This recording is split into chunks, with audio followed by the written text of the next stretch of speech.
La Suède possède une population d'élands d'environ 400 à 500 000 individus qui sont répartis dans la Suède au gré des saisons. En été, les élans y descendent au sud de la Suède et plus particulièrement dans une zone appelée le Bergslagen qui est particulièrement sauvage et très boisée. L'objectif de ce voyage, ça va donc être d'aller dans cet endroit et d'essayer d'observer des élans dans leur milieu naturel. Pour ça, on va à Fagersta pour un périple de 4 jours suivant ce trajet. Ouais, j'avais rien planifié pour le trajet parce que j'étais incapable de trouver des sentiers de randonnée praticables et ça, je vais le payer pendant cette aventure.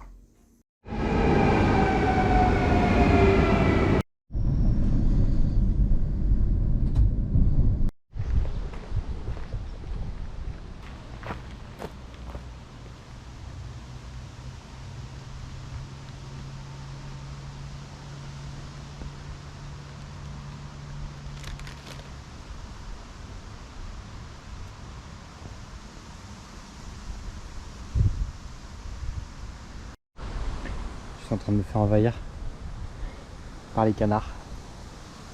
Ils sont tous en train de venir vers moi, je peux pas manger tranquille.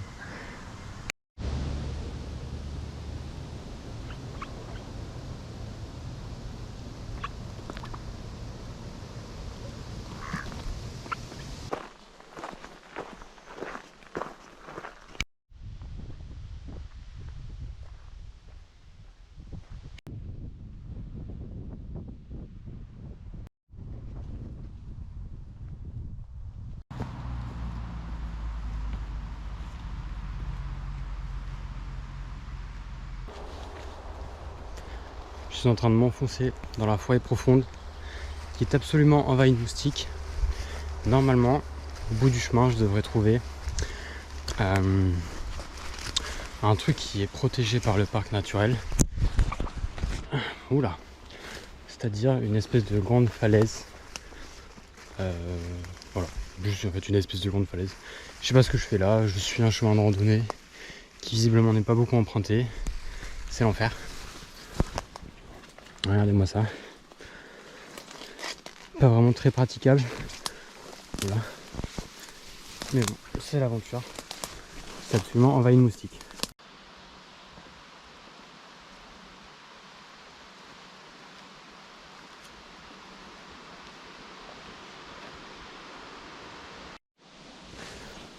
Ouais. Il est super ce sentier de randonnée, dis donc. J'espère vraiment qu'il y aura un bon truc au bout. Parce que là, je rampe tel un sanglier. C'est pas fou.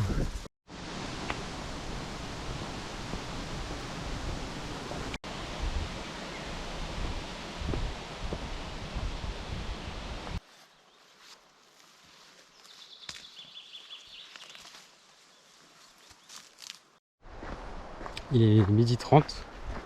Ça fait 2 heures que je marche. Voilà, du coup j'ai plutôt bien avancé. Normalement dans 2 km, j'arrive à mon premier gros lac du parcours. Où je vais me poser un petit peu, remanger un petit peu, regagner des forces. L'objectif d'aujourd'hui, c'est de marcher le plus possible pour arriver dans une zone où il y a énormément de lacs et tout, et qui est beaucoup plus sauvage que là où je suis. Et comme ça, je pourrais m'assurer que j'ai assez de temps pour observer la nature, etc.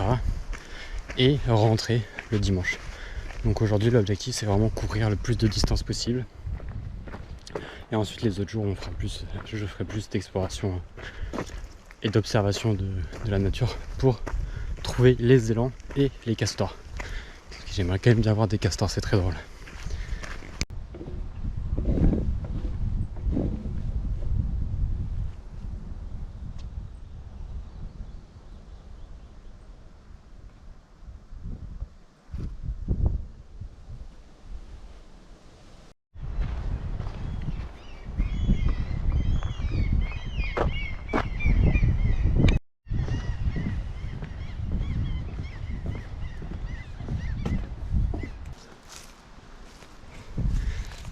À travers bois pour rejoindre le deuxième lac du parcours. Voilà, il est 13h. Je fais une petite pause dans les tourbières. Maintenant, on repart. C'est parti. Les paysages, ils sont tellement variés. Tous les paysages sont méga variés. C'est vraiment super beau. On coupe vraiment à travers le bois. Aïe, je me suis piqué les fesses. C'est très dur de progresser, mais j'avance au fur et à mesure.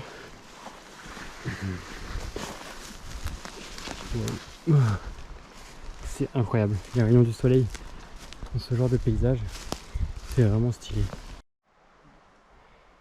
Il y a des mouches partout. J'entends que ça, je deviens fou. Ça fait 1 heure que je marche dans cette forêt. Il n'y a absolument aucun sentier, rien du tout. Je suis les sentiers des animaux comme je peux. C'est super dur, je progresse pas très vite, mais je progresse. Je devrais être arrivé au lac dans 1 demi-heure, un truc comme ça. Ah.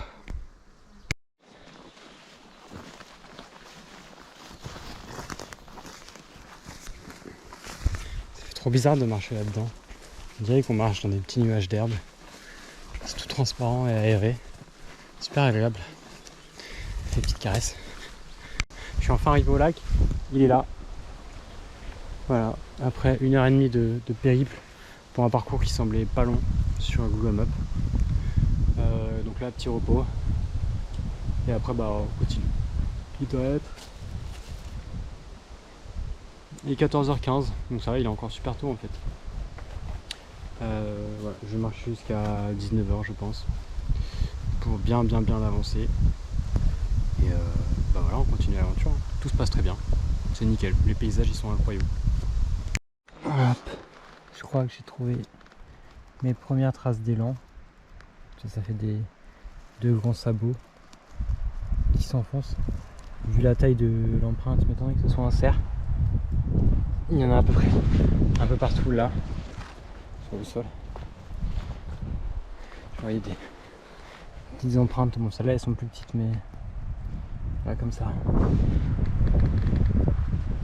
Là. Et ça part vers l'extérieur un peu, ça dépend des empreintes, c'est bizarre. Et je viens de regarder sur internet et visiblement ça ressemblerait à des empreintes d'élan. De toute façon c'est soit élan, soit cerf. Pas trop milliards de possibilités. Regardez l'endroit où je suis. Toujours très très beau. Pour une fois j'ai un chemin. Donc je vais pas m'en priver, je le suis. Parce qu'il faut que j'avance un petit peu quand même. Et dans la forêt absolue c'est impossible. Ok, là on voit encore mieux la trace avec les 2 grands sabots principaux. Et un petit truc. Et peut-être 2 petits trucs derrière là. Elle est énorme. L'élan qui va être ici, il va être gigantesque. Et il y en a encore. Vous voyez, c'est gigantesque les trous. Le chasseur est sur la bonne piste. J'ai trouvé de la merde d'élan. Voilà. Vous avez de la merde d'élan en 4K. J'espère que vous êtes super contents que je vous partage cette aventure avec moi. En tout cas, je trouve ça fou que des élans arrivent à se balader dans ce genre de forêt. Alors que c'est 2 fois plus gros que moi, 3, peut-être 4. Parce que moi j'y galère. C'est quand même incroyable. En tout cas, c'est-à-dire que je suis vraiment au bon endroit. J'espère pouvoir en voir pendant ces 4 jours. Ça serait trop bien.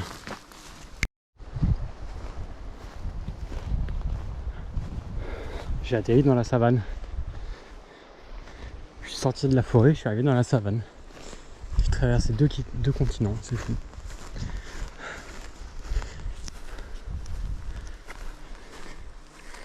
C'est tellement spongieux. Chaque effort, chaque pas demande tellement d'efforts. C'est un peu comme, je pense, marcher dans la neige. Oh, il y a beaucoup d'empreintes là. Des empreintes de quoi? C'est des élans ça. Oh, c'est des élans. C'est des empreintes d'élan.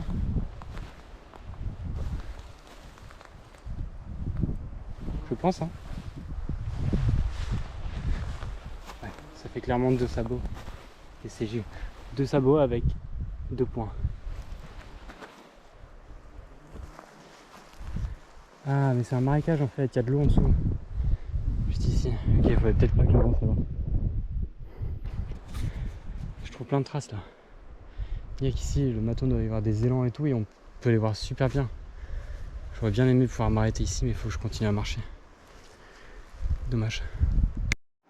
J'ai trouvé de la fourrure. Elle est super douce. Je fais de la fourrure par terre. Je vais finir par les trouver. Hein. Un jour, je vais les trouver, qu'elle le veuille ou non.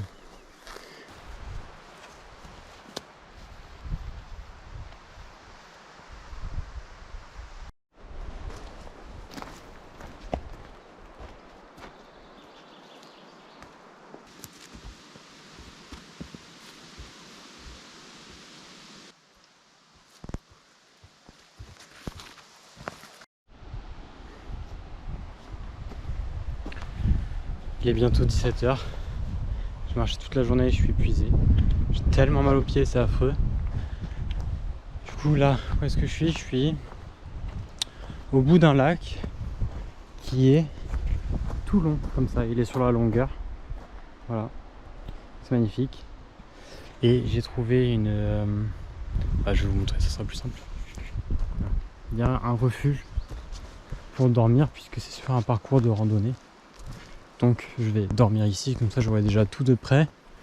Et demain matin, j'aurai pas besoin de remballer la tente, etc. pour aller observer. Derrière, il y a une espèce de petit étang un peu marécageux, etc. Et du coup, demain matin, je vais aller me poster là-bas pour observer si jamais il y a des animaux qui viennent boire, des trucs comme ça. Voilà. Donc je vais dormir ici, comme ça j'ai le feu de camp préparé, etc. Ça sera plus simple. Tout que je suis claqué, je peux plus marcher. La nourriture se fait peser dans mon sac. Là vraiment, et à peu près 2 kg de nourriture. Je les sens beaucoup dans le sac. Mais voilà, du coup je vais m'installer, je vais manger. Je vais juste me reposer tranquillement et aller dormir tôt. Pour être en forme demain. C'est quand même le repas dans l'endroit le plus stylé que j'ai jamais fait. Et ça, c'est incroyable. Du coup au menu de ce soir on a nouilles, bacon et quinoa, le tout dans un bouillon de poule. Voilà, comme ça j'ai plein d'eau et je peux me réhydrater après cette dure journée.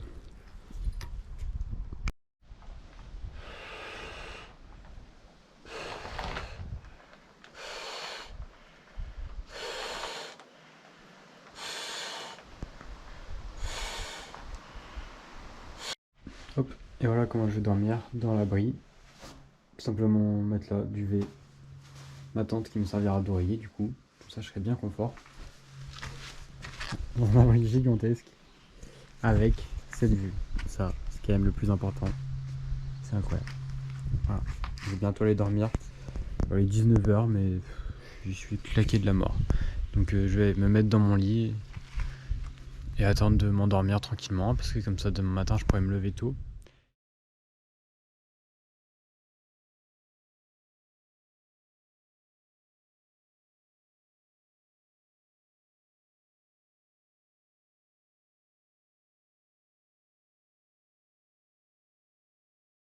Après avoir plutôt mal dormi, je me suis rendu compte au réveil d'une magnifique surprise, c'est-à-dire que ma batterie portable qui était censée pouvoir charger mon téléphone entièrement 3 fois et qui était indispensable pour pouvoir tenir 4 jours dans une forêt aussi sauvage, n'a chargé que à peu près 50% de mon téléphone durant la nuit et s'est entièrement déchargé, c'est-à-dire que je n'avais plus aucune source de batterie pour le reste des 3 jours à venir, ce qui a complètement bouleversé mes plans en fait, et j'ai dû donc tout changer.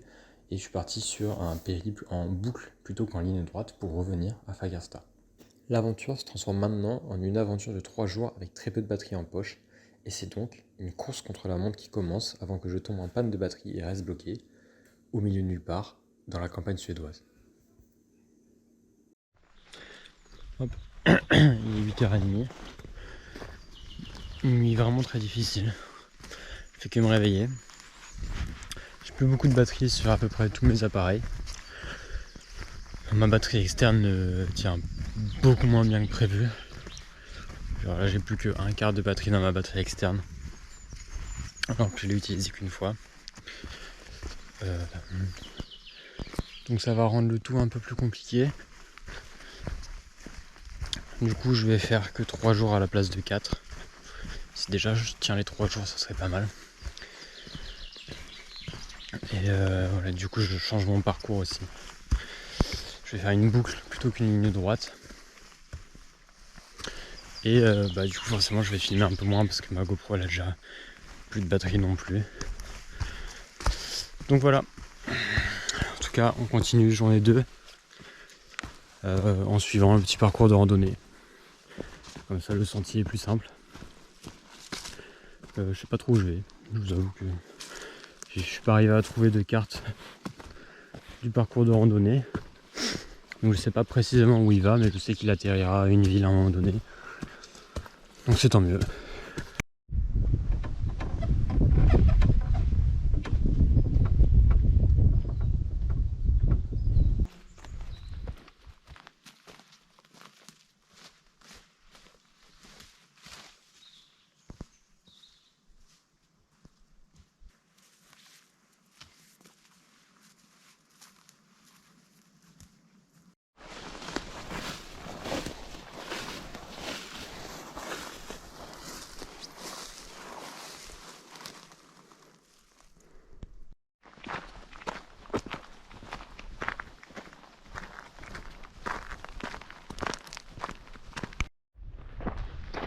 Il est midi 20. Ça fait presque 1h30 que je marche sur ce chemin et j'en peux plus. C'est archi long, genre sur Google Maps. On dirait que c'est juste à côté. Et en fait tu marches pendant 1 heure, tu regardes et tu te rends compte que tu n'as avancé que de 50 mètres. C'est super. Du coup normalement là je devrais arriver. Il y a un espèce de grand lac. Enfin, il y a des lacs partout mais il y a un lac que j'ai ciblé précisément sur Google Maps qui me servira de checkpoint pour manger ce midi. Et je devrais y arriver dans normalement une demi-heure, mais en fait soit je vais à 2 à l'heure, soit Google Maps il me dit n'importe quoi, mais j'ai plus l'impression que j'y arrive dans 45 minutes, 1 heure quoi. Voilà. Et je vais bien y arriver un jour ou l'autre. C'est déjà ça la bonne nouvelle.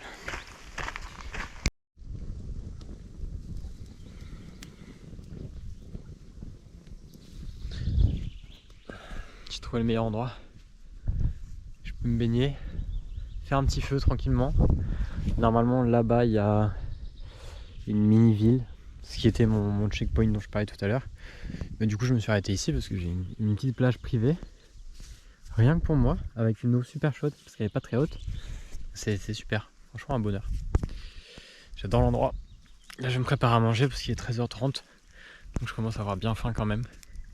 Sachant que je suis parti à 8h15 ce matin. Donc voilà, on va faire un petit repas. Le repas de ce midi, c'est nourriture lyophilisée. Hey. Mon dieu, leur tête avec leur masque, terrible. Regardez l'écureuil sur l'arbre. Vous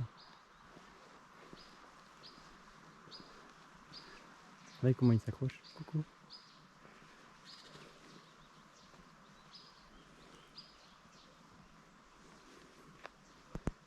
Hey. Ça va. Voilà.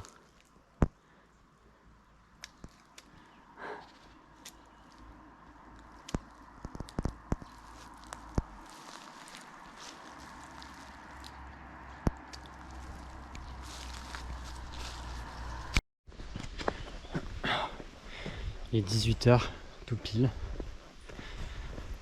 Je suis éclaté. J'ai passé toute la journée sur des routes en béton. C'était nul. C'était nul, mais j'essaie de me rapprocher de la ville vu que j'ai plus de batterie, je suis obligé. Et jusqu'à maintenant, j'ai vu un écureuil. Super. Mais bon, ouais, les paysages sont quand même beaux. Jusque là, le chemin il est chiant quoi. De la route tout le temps, pas très intéressant. Et là, j'essaie de rejoindre le lac, tant bien que mal. Je fais un gros détour parce que je suis allé à un chemin qui permettait pas d'aller au lac. Donc j'ai dû rallonger mon trajet d'1 heure. Et j'y suis bientôt là. Après avoir mangé, j'ai cherché un accès à ce lac, ce qui n'a pas été possible et j'ai donc dû faire demi-tour et marcher pendant 1 heure de plus afin de me poser secrètement sur le terrain d'une propriété abandonnée à côté de ce lac pour y passer la nuit et pouvoir enfin boire.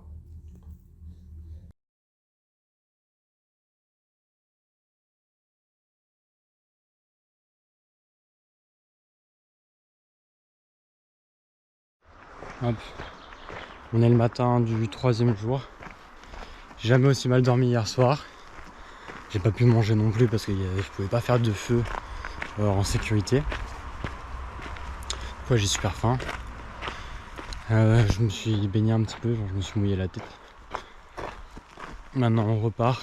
J'ai 1 heure de marche avant d'arriver à la gare. Et je vais enfin pouvoir rentrer dans un petit lit douillet. Ça fait super plaisir. Voilà. Donc bilan de cette aventure, le premier jour était très bien. Et c'est tout. Parce que le 2e jour, c'était juste la panique pour rentrer avant que ma batterie me lâche. Et j'ai bien eu raison de le faire. Et là, 3e jour, c'est juste rentrer le plus vite possible à la gare. Mais le premier jour valait largement le coup, les paysages étaient magnifiques. Voilà. J'ai beaucoup appris de cette aventure, c'est le principal. C'était la première fois que j'en faisais une aussi longue, en marchant autant. Et voilà, c'était un peu compliqué.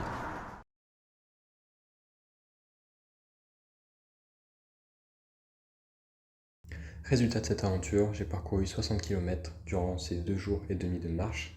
N'ai vu ni élan, ni castor malheureusement, mais j'ai appris plusieurs choses. La première, c'est que partir à l'aventure avec un objectif trop précis en tête, ça peut vite faire oublier d'apprécier les paysages et l'endroit où on est. Et la deuxième, c'est que regarder un peu mieux la présence de sentiers de randonnée, c'est quand même plutôt pratique pour avancer rapidement et facilement. Bref, j'espère que vous avez apprécié ce petit format un peu plus travaillé que d'habitude, et à bientôt j'espère pour une nouvelle aventure.